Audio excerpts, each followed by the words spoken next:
Boa noite, irmãos.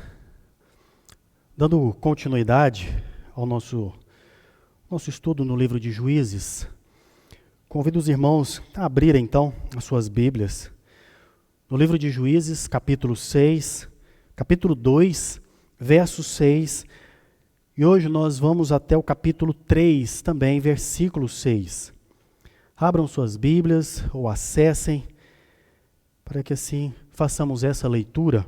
Juízes, capítulo 2, verso 6, até capítulo 3, versículo 6. Deixe suas Bíblias abertas e vamos orar ao Senhor. Pai, obrigado, Senhor, por mais um dia que o Senhor nos dá em Tua presença. Obrigado, ó Deus, porque a Tua misericórdia, Senhor, e a Tua graça sendo derramada sobre nós, ó Deus, a cada instante. É que nos dá esperança, que nos dá confiança. Senhor, é ela que nos sustenta. É o Senhor, ó Deus, que nos sustenta debaixo, ó Deus, das Tuas asas, debaixo das Tuas mãos. E agora, Senhor, diante da Tua palavra, nós pedimos a Ti, Espírito Santo de Deus, que o Senhor venha falar aos nossos corações, falar, Senhor, a nós para que haja uma transformação constante em nossas vidas. Por isso, Senhor, onde quer que estejamos, Senhor, em nossos lares, juntamente agora com os nossos parentes, amigos, irmãos, que o Senhor possa alcançar a cada coração, ó Deus, para que o Teu Santo Espírito venha falar a cada um de nós e que isso traga transformação em nós. Senhor, que sejamos iluminados agora pelo Teu Santo Espírito.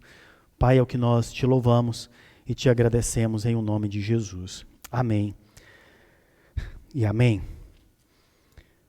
Bom, irmãos, o tema deste sermão de hoje é uma sociedade que escolheu desprezar a aliança. E assim como nós temos acompanhado desde o início, que foi domingo passado que nós iniciamos o estudo do livro de Juízes, nós temos visto grandes conquistas e também os desafios do povo de Israel em entrar na terra de Canaã.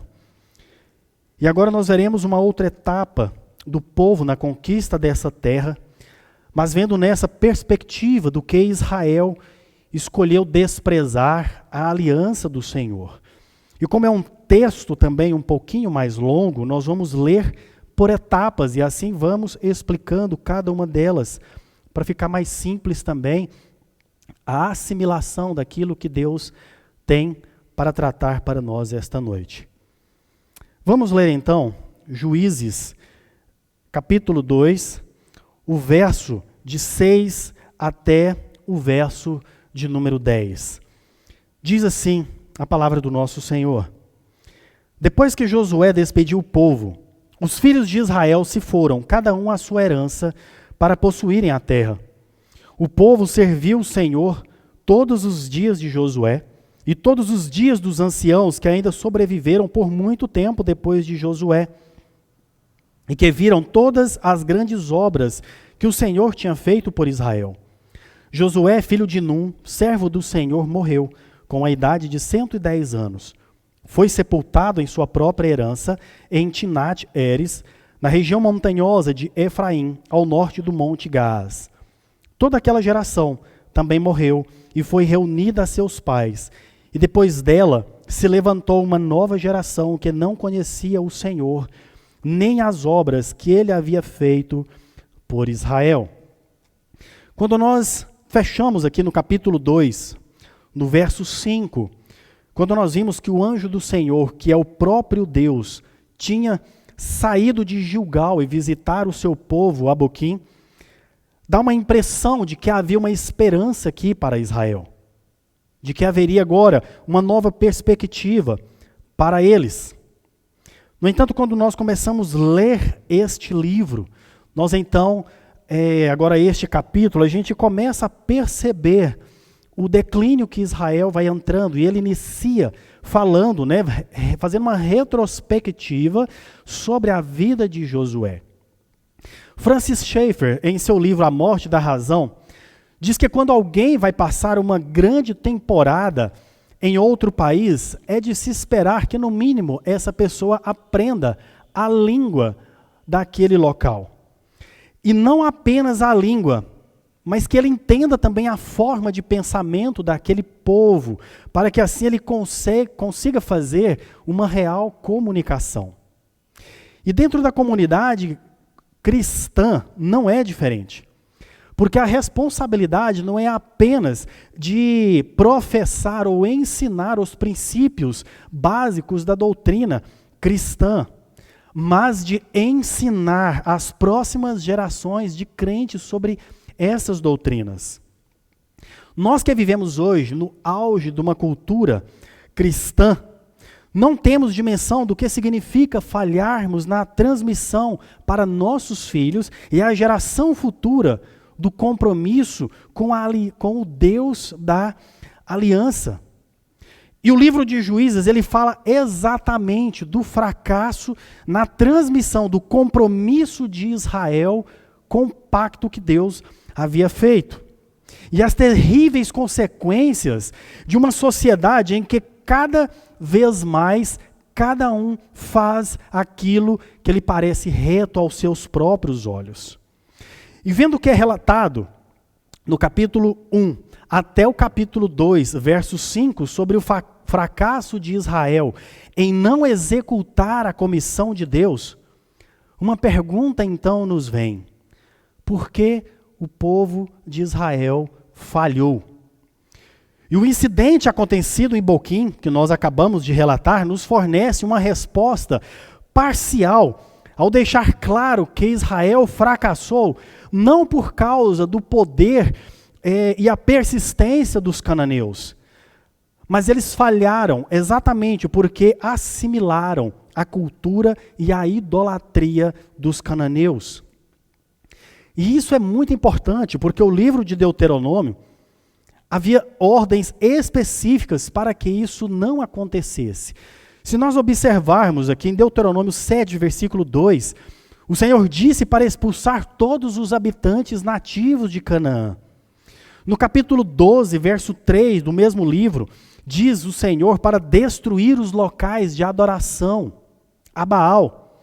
No capítulo 6, do versículo 6 a 7, o Senhor falou para instruir os filhos sobre o próprio Deus, sobre Yahvé, e não se casar com os cananeus. Capítulo 7, do versículo 3 e 4. Em síntese, então, Deuteronômio 12, 8 ordena: olha, não imitareis tudo o que hoje faremos aqui, e que cada um faz o que lhe parece aos seus próprios olhos. E Bruce Waltke, que ele resume muito bem esse período, e eu vou ler aqui para nós, quando ele fala: enquanto a geração de Josué serve a Eu Sou e desfruta a bênção da aliança, inclusive o descanso na terra, as gerações seguintes irão cada vez mais violar o pacto com o Eu Sou e experimentar as maldições da aliança, inclusive períodos cada vez mais longos, sem descanso na terra. A geração seguinte construirá altares a Baal, desta forma devolvendo a terra à divindade. Embora de tempos em tempos Israel derrube o altar de Baal e o substitua por um altar a Eu Sou, como Josuízes 6, 24 a 32 nos diz, Israel vai se tornando cada vez mais canaanizado por causa do sincretismo crescente com Baal.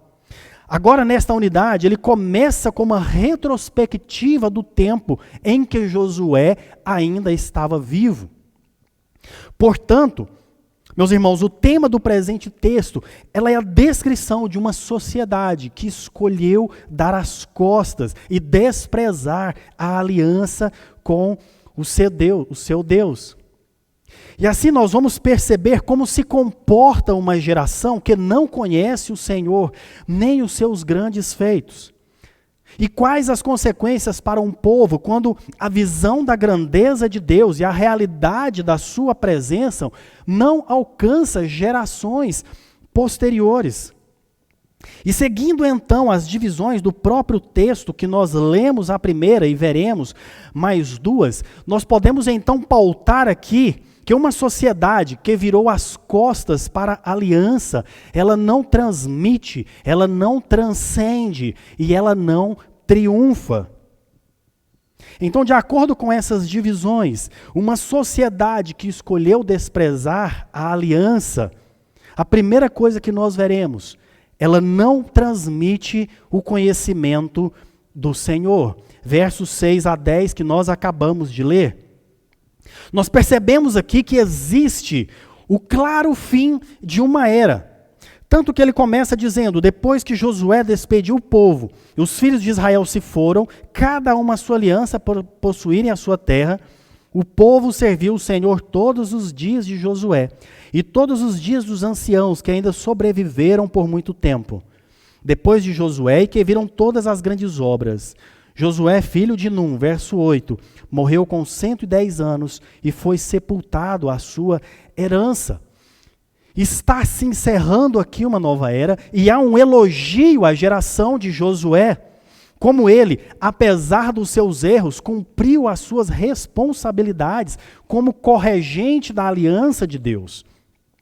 Que palavras, como nós vimos, serviu, testemunhar, conhecer, caracterizam essa geração. Estes verbos aqui e adjetivos apontam para a motivação dos contemporâneos de Josué, de servirem ao Senhor.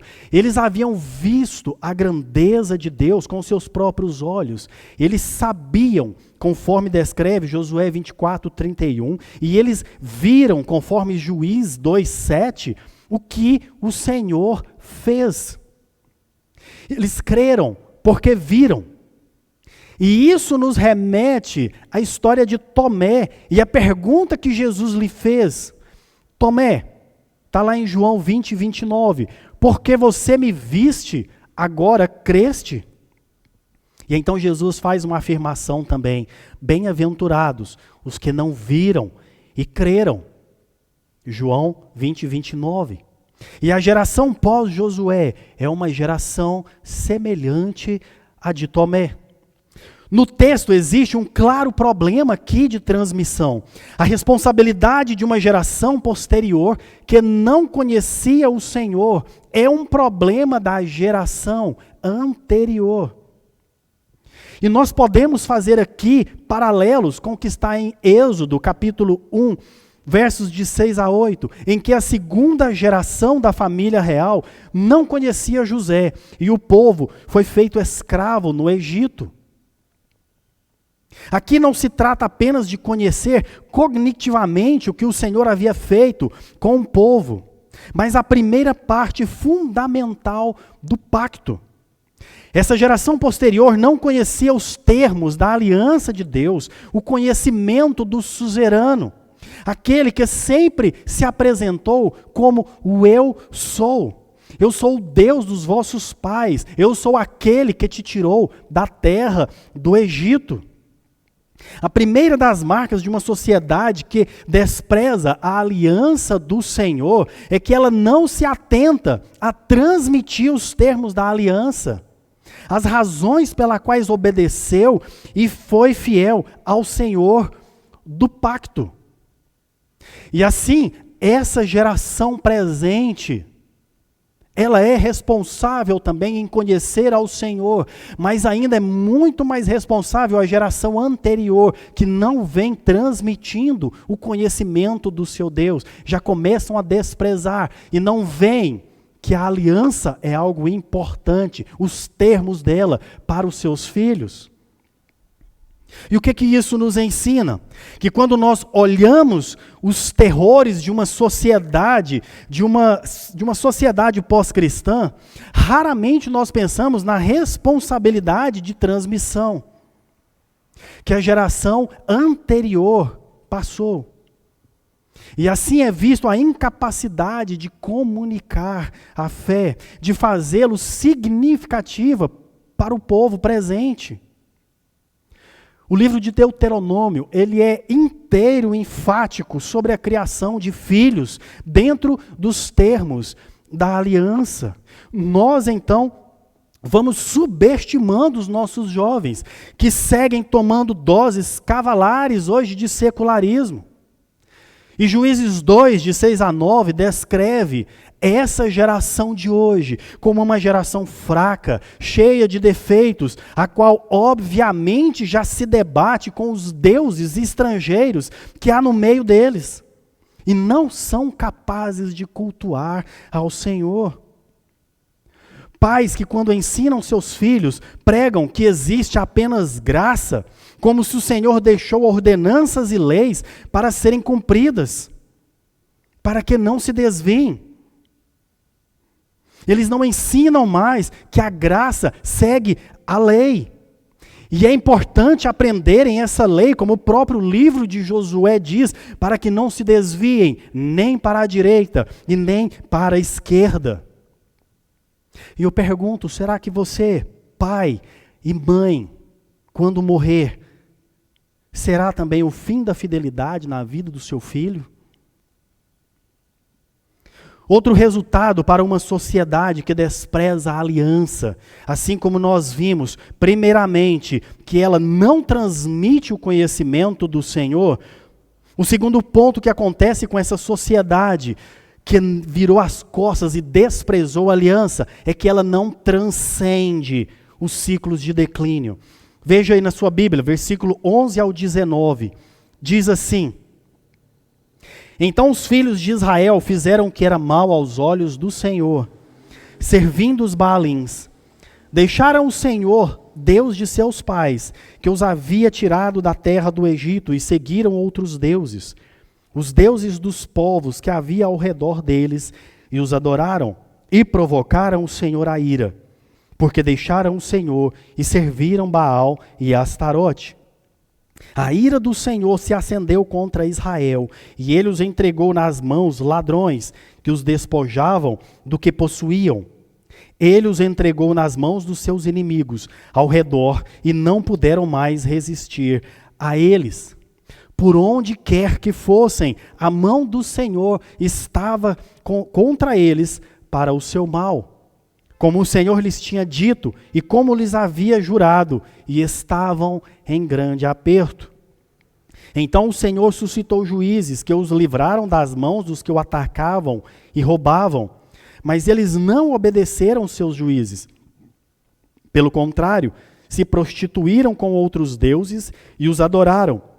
Depressa se desviaram no caminho por onde andaram seus pais, na obediência aos mandamentos do Senhor, e não fizeram como eles. Quando o Senhor lhes suscitava juízes, o Senhor estava com o juiz e os livrava das mãos dos seus inimigos todos os dias daquele juiz, porque o Senhor se compadecia deles ante os seus gemidos, por causa do que os afligiam e oprimiam. Mas quando o juiz morria, eles voltavam a viver como antes e se tornavam piores do que os seus pais, seguindo outros deuses, servindo-os e adorando-os. Não abandonavam nenhuma das suas práticas, nem a sua obstinação.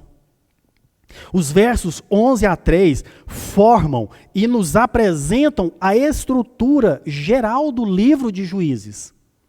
O que agora será tratado daqui para frente é resumido em apenas nesses 3 versos, que será repetido durante as 12 histórias dos juízes em Israel. E aqui o que prevalece já não são mais os verbos que foram usados no primeiro texto: serviram, testemunharam, conheceram. Mas aqui os verbos em destaque serão: abandonaram e serviram outros deuses.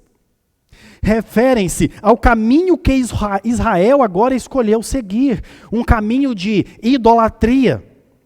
Há uma quebra imediata do primeiro mandamento que Deus deixou: não terás outros deuses diante de mim. Quando nós pregamos graça sem lei, este é o caminho que nós entraremos, um caminho de idolatria. O fato é que nos sentimos confortáveis por não cometermos as idolatrias que são descritos aqui em Juízes 2. Trocaremos eu sou por Baal e, consequentemente, quebraremos todos os outros mandamentos. Mas o Novo Testamento, ele confere ainda uma idolatria maior. Como nós podemos ver em Colossenses 3:5, a cobiça, que está dentro da dimensão ética.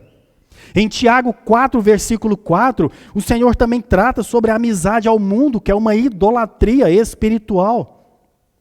E Tiago, ele ainda associa a amizade com o mundo à cobiça e ao orgulho, à inveja e à hostilidade que ela produz nos seus versos 3, 5 a 6.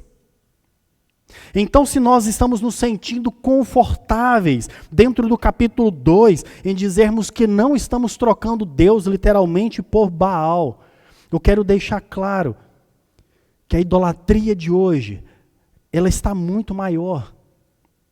Porque nós temos visto a cobiça, a inveja, nós temos visto a amizade ao mundo tomando lugar em nossas vidas.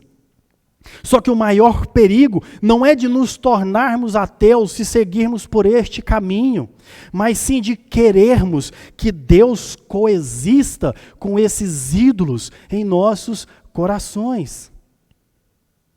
E quando o texto trata aqui das palavras conhecer, ela tem um sentido de não conhecer, ela tem um sentido de ser ignorante a respeito a alguma coisa. A não ter testemunhado alguma coisa, ou ignorar, a recusar a aceitar a realidade de alguma situação. E a verdade é que nós não podemos culpar alguém por sua ignorância. Isto é verdade. Mas toda a culpa é cabível no caso de uma rejeição voluntária ao conhecimento da palavra. E assim eles fizeram o que era mal aos olhos do Senhor, provocando a sua ira. Todo o livro de Juízes não foi construída apenas para descrever as 12 formas diferentes, a mesma situação que vinha acontecendo. Mas existe um aprofundamento aí. Veja no versículo 19. Ele diz que uma geração era pior do que a outra. Eles fizeram pior do que os seus pais. E mesmo provocando a ira do Senhor, nós vemos que o Senhor, ele não abandona o seu povo, mas ele aplica misericórdia. E algo que caracteriza essa geração, eles provocaram a ira de Deus, julgamento de Deus. Essa é uma característica deste livro de Juízes e do povo de Israel. Eles provocam a ira de Deus, Deus aplica o seu julgamento, eles clamam a Deus, o Senhor então envia juízes, e ao enviar juízes, eles voltam e renovam o seu pecado cada vez pior. Isso nos ensina que a ira de Deus, que deveria vir sobre esse povo, e veio, mas ela veio como misericórdia. Então nós vemos que ira nem sempre é oposto de amor.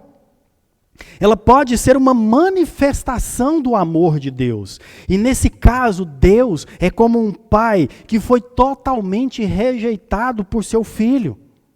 Ou seja, Deus disciplina severamente seu povo idólatra e então ele os conforta com compaixão, desafiando-os a demonstrar a sua lealdade a Ele.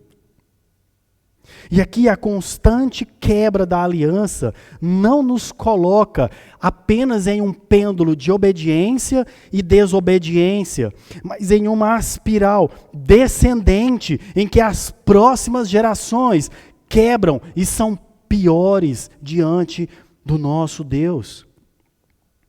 E o que esses versos também nos ensinam? A cada geração de desrespeito à aliança, nós vamos atingindo novos níveis de corrupção, tornando-se cada vez mais difícil de vencer os ciclos de declínio. Cada pessoa que rejeita, nega e vive ignorantemente com respeito à aliança, ela mergulha ainda mais em miséria. Romanos 1 fala de vários pecados, e um deles, no versículo 30, Paulo fala de serem inimigos de Deus. E então no verso 31, veja o que ele diz lá em Romanos 1, verso 21. Embora conheçam a sentença de Deus, de que os que praticam tais coisas são passíveis de morte. Eles não somente as fazem, mas também aprovam os que a praticam. Vejam que eles não são ignorantes ao que Deus está rejeitando e dizendo não pratiquem. Mas eles não só entendem, como eles assimilam e eles aceitam aquilo no meio e ainda aprovam todos aqueles que estão fazendo o mesmo. Isso diz para nós que não existe otimismo no que diz respeito às falhas das gerações anteriores. E nós, eu e você, seremos as gerações anteriores da nossa geração futura, da nossa geração presente. E falha aqui, se pudermos incluir, não é apenas em não transmitir as verdades do Evangelho, mas também não ensinarmos de maneira correta. Isso pesa sobre a nossa liderança e sobre a liderança da igreja evangélica. O problema não é somente ficarmos calados, mas também de ensinarmos errados. E como nós já vimos agora há pouco, ensinar uma vida apenas de graça, se esquecendo da lei.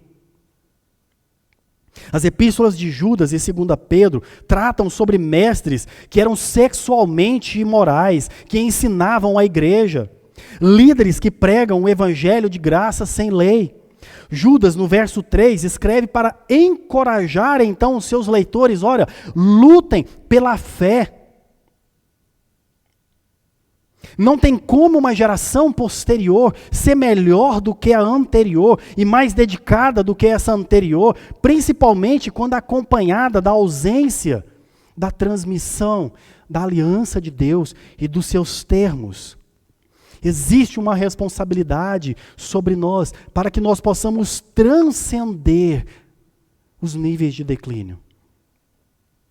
E depois de vermos que uma sociedade que vira as costas e despreza a aliança de Deus, ela não transmite o conhecimento. Depois de nós vermos que ela não transcende os ciclos de declínio. O terceiro ponto que nós trataremos agora é que essa sociedade, ela não triunfa sobre a presença pagã ao seu redor. Veja aí do versículo 20 até o capítulo 3. Diz assim: por isso a ira do Senhor se acendeu contra Israel, e ele disse: porque este povo transgrediu a minha aliança, que eu havia ordenado a seus pais, e não deu ouvidos à minha voz, também eu não expulsarei mais de diante deles nenhuma das nações que Josué deixou quando morreu. Por meio delas, vou pôr Israel à prova, para ver se o povo guardará ou não o caminho do Senhor, como seus pais o guardaram. Verso 23, assim o Senhor deixou que aquelas nações ficassem e não as expulsou logo, nem as entregou nas mãos de Josué. Capítulo 3, são estas as nações que o Senhor deixou ficar para por meio delas pôr Israel à prova. Isto é, para provar a todos os israelitas que não sabiam de todas as guerras de Canaã. Ele fez isso tão somente para que as gerações dos filhos de Israel conhecessem a guerra, para lhes ensinar a guerra.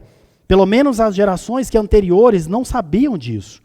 Os que ficaram foram 5 governantes dos filisteus, todos os cananeus, sidônios e heveus que habitavam as montanhas do Líbano, desde o monte de Baal-Hermon até a entrada de Amate. Estes ficaram para, por meio deles, o Senhor pôr Israel à prova, para saber se dariam ouvidos aos mandamentos que havia ordenado a seus pais por meio de Moisés. Assim, os filhos de Israel moravam no meio dos cananeus, dos heteus, dos amorreus, dos ferezeus, dos heveus e dos jebuseus. Tomaram de suas filhas para si por mulheres, e deram as suas próprias filhos, e deram suas próprias aos filhos deles, e rendiam culto a seus deuses. Existem aqui, então, 3 razões para que Deus mantenha as nações canaanitas. Do versículo 20 a 21 do capítulo 2, havia uma razão aqui punitiva. O Senhor diz: porquanto este povo transgrediu a minha aliança. Dos versos 22 a versos 23, existe aqui uma razão de prova. Quando Deus diz: para pôr Israel à prova, se guardará a minha aliança. E então a terceira razão, era uma razão pedagógica, do capítulo 3, versículo 1 e 2, quando o Senhor fala: para provar quantos em Israel não sabiam de todas as guerras de Canaã, para ensinar a guerra, as gerações que dantes não sabiam disso. O que nós podemos então perceber que o que era para Israel se tornar um exército cada vez mais forte, que era para ensinar os seus filhos a se tornarem homens, a aprenderem a guerrear, para se estabilizar. Isso agora se torna para castigo e prova. E o que isso também nos ensina? Que o relacionamento de Deus com o seu povo, ele não é unilateral. O seu povo, ele é responsável por obedecer e permanecer fiel totalmente a ele. Mas se ao contrário dedicar a sua lealdade a outros deuses, a sua ira é provocada, levando então a disciplinar o seu povo e a tomar medidas drásticas para reconciliação. E no entanto, Deus é paciente, e Deus aqui demonstra compaixão ao seu povo pecaminoso, respondendo aos seus clamores, e até mesmo dando-lhe oportunidade para demonstrar a sua lealdade renovada a Ele. O que nós temos percebido, irmãos, é que para cada enfermidade drástica é necessário também um remédio drástico e pesado. O Senhor não poderia virar as costas para que o povo de Israel estava fazendo, virando totalmente, desprezando a aliança e partindo a seguir para outros deuses. O que tem te levado a desprezar a aliança de Deus e partir para a adoração a outros deuses? E aqui nós podemos fazer algumas considerações cristológicas. Josué sabia que o povo não conseguiria servir a Deus. Josué conhecia aquela geração e sabia que eles passariam daquilo que eles não tinham, que eles precisariam daquilo que eles não tinham, desde Adão. E agora nós podemos ver, diante de cada tribo, cada juiz, Deus mostra que ninguém seria capaz de satisfazer perfeitamente as exigências.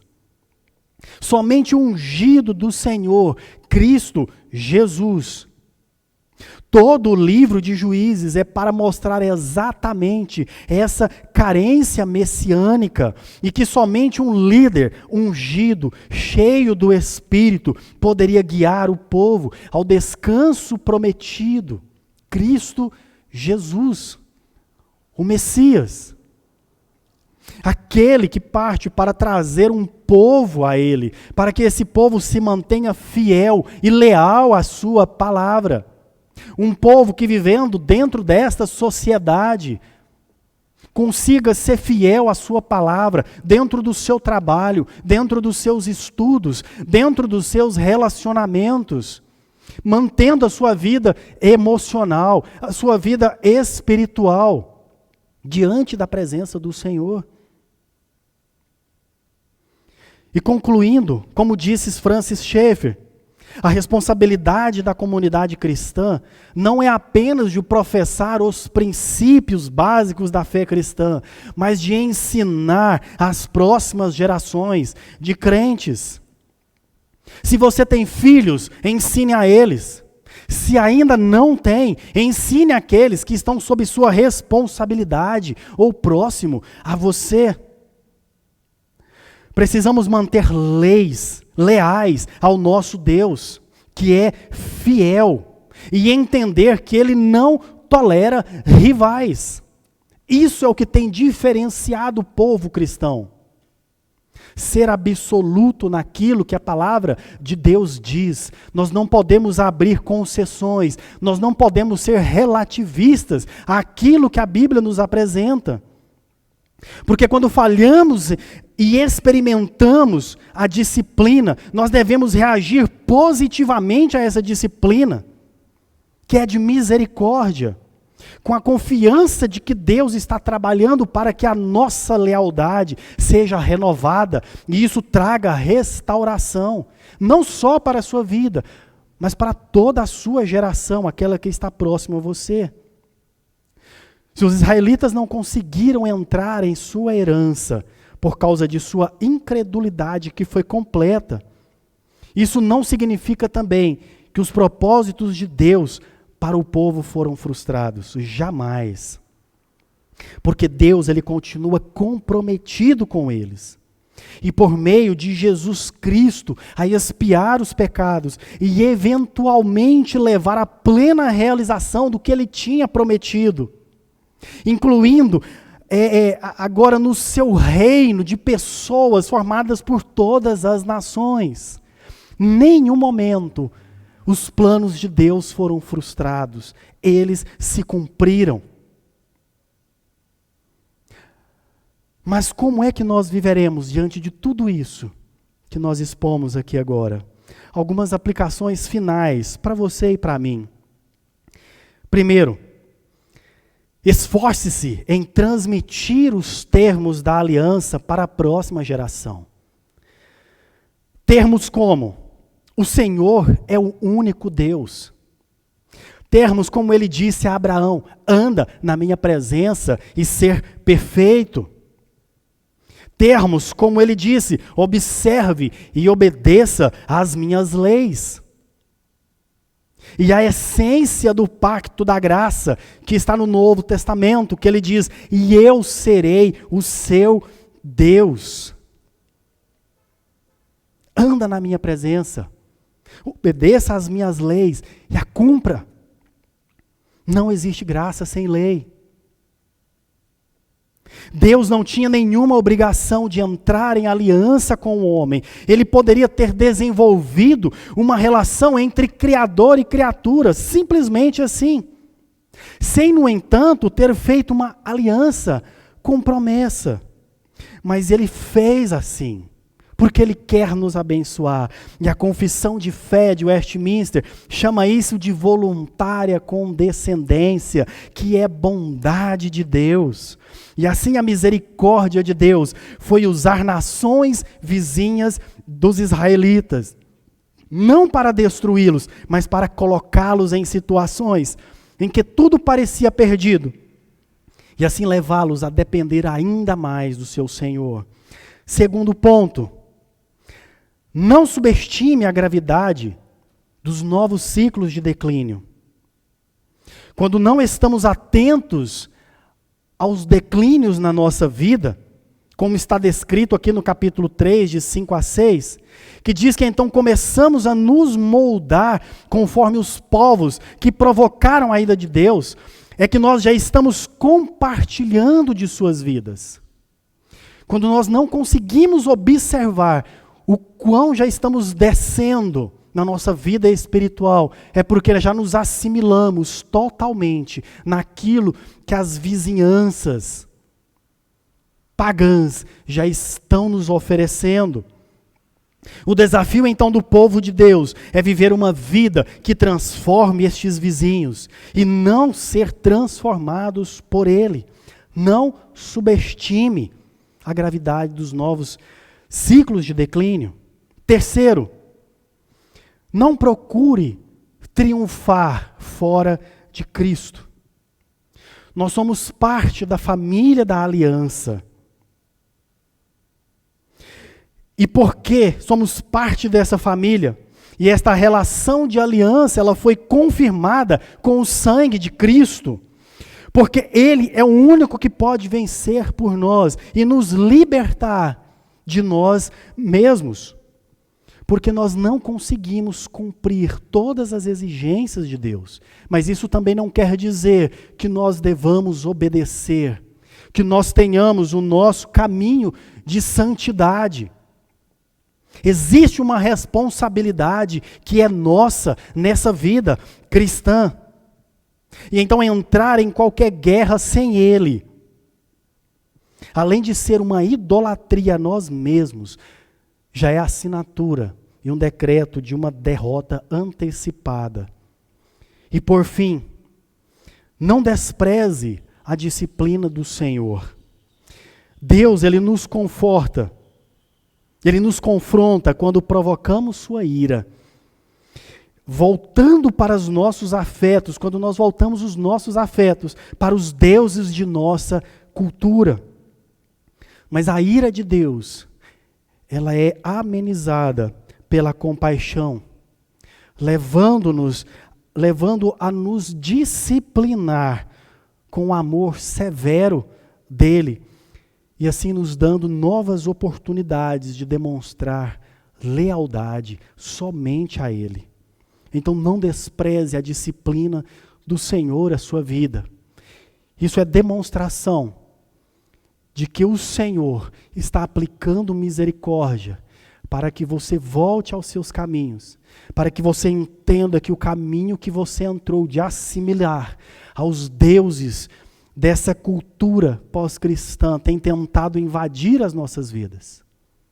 Volte-se enquanto há tempo, para que assim a gente não entre nesse espiral descendente de plena derrota e assim a gente se afaste dos caminhos do Senhor.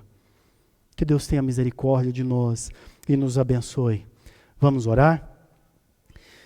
Senhor, obrigado, ó Deus, pela Tua palavra.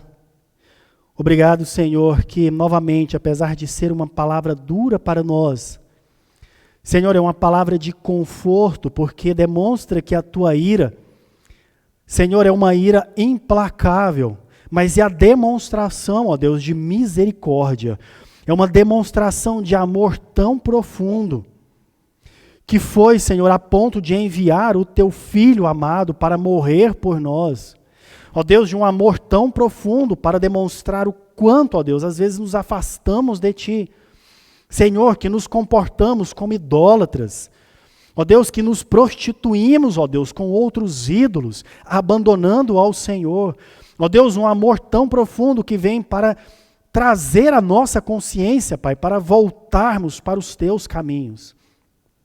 Senhor, em nome de Jesus, tira de nós todo o amor que tem nos prendido a este mundo.